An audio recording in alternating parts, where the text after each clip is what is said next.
Olá, graça e paz, meus irmãos, tudo bem? Páginas da Bíblia. E hoje, no nosso comentário bíblico, capítulo por capítulo do livro de Gênesis, nós chegamos ao capítulo de número 31. Aqui no capítulo de número 31, nós aprendemos uma lição muito importante. Nós temos que ter muito cuidado com as nossas sociedades.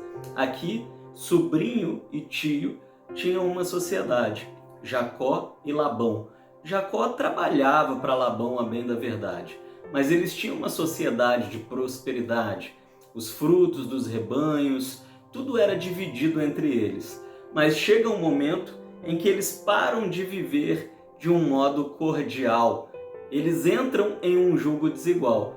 Moisés tem trabalhado muito a questão do jugo desigual aqui no livro de Gênesis. Lá atrás ele falou por 2 ou 3 vezes sobre o jugo desigual no casamento. Mas agora ele fala de sociedade. E está lá no capítulo 31, no versículo de número 1 e 2, lá no final do 2. Jacó percebeu que o comportamento de Labão havia mudado para com ele. Não existia mais cordialidade. Foi então que o Eterno disse a Jacó, Deus falou para Jacó, volte para sua casa, para o lugar em que você nasceu, e eu acompanharei você. Cuidado com suas sociedades. Às vezes nós juntamos com algumas pessoas a respeito de trabalho, a respeito de uma ou outro tipo de sociedade na nossa vida, seja no que for, sociedade na compra de um carro, sei lá, né? Seja no que for. Cuidado com suas sociedades. Nós vemos aqui que Deus reprovou essa sociedade e mandou Jacó ir embora. Por quê? Eles estavam vivendo de um modo muito difícil. Jacó vivia tentando enganar Labão, Labão tentando enganar Jacó, então Deus preferiu encerrar aquela sociedade. Nós podemos avançar um pouquinho, chegamos ao capítulo de número 32, e aqui nós vemos aquele épico episódio onde Jacó luta com o anjo, e luta com Deus e vence. E nós ficamos pensando como que Jacó pôde lutar com Deus, ou que seja um anjo. A Bíblia tem hora que fala que é um anjo, tem hora que ela dá a entender que é Deus. Tudo indica que é Jesus Cristo no Velho Testamento, para aqueles teólogos que gostam de mais especificidade, que são mais específicos. Parece que é Jesus no Velho Testamento, mas pode ser um anjo comum também. O que nós aprendemos daqui no capítulo 32? Jacó lutou com Deus e prevaleceu. Porque a gente precisa entender uma coisa, Jacó não prevaleceu porque ele foi forte, tá? Esse é o erro de todo mundo na tradução.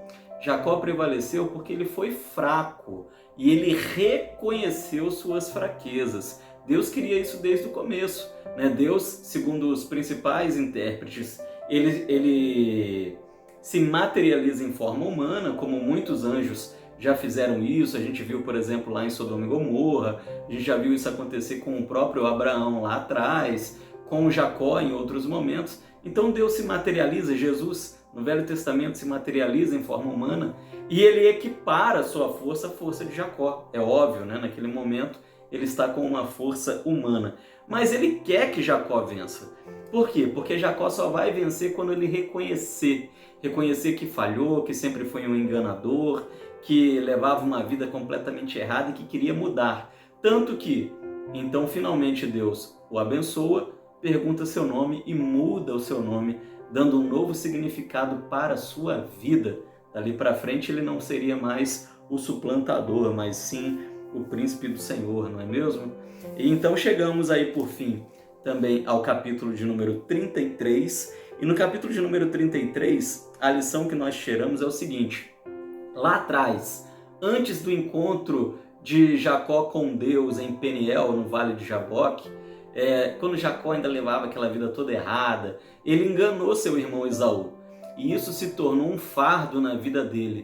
Muitas décadas já haviam passado, anos já haviam passado, ele ficou um tempão vivendo na casa do seu tio Labão. Nós vemos que aqui ele está com vários filhos, várias mulheres, empregadas, ele prosperou.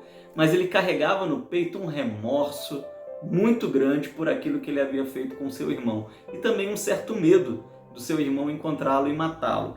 No capítulo 33, nós vemos que Deus é aquele Deus que traz paz. Paz ao nosso coração e paz para nós com os nossos inimigos. Esaú o recebe como um verdadeiro irmão, com muito amor, com muito carinho, e isso é coisa de Deus, é presente do Senhor. Esse encontro de Jacó com Esaú, Esaú o recebe tão bem que ele diz assim: ver a tua face foi para mim como ver a face do próprio Deus. Que coisa maravilhosa, né? Deus nos abençoa, Deus traz paz ao nosso coração e Deus traz paz também a nós com aqueles que talvez em algum momento nós tivemos algum atrito, alguma adversidade. Essas são as lições da nossa leitura de hoje. Chegamos aí ao capítulo 33 e nós nos vemos então novamente amanhã aqui pelas páginas da Bíblia. Seja abençoado, seja abençoada em nome do Senhor Jesus.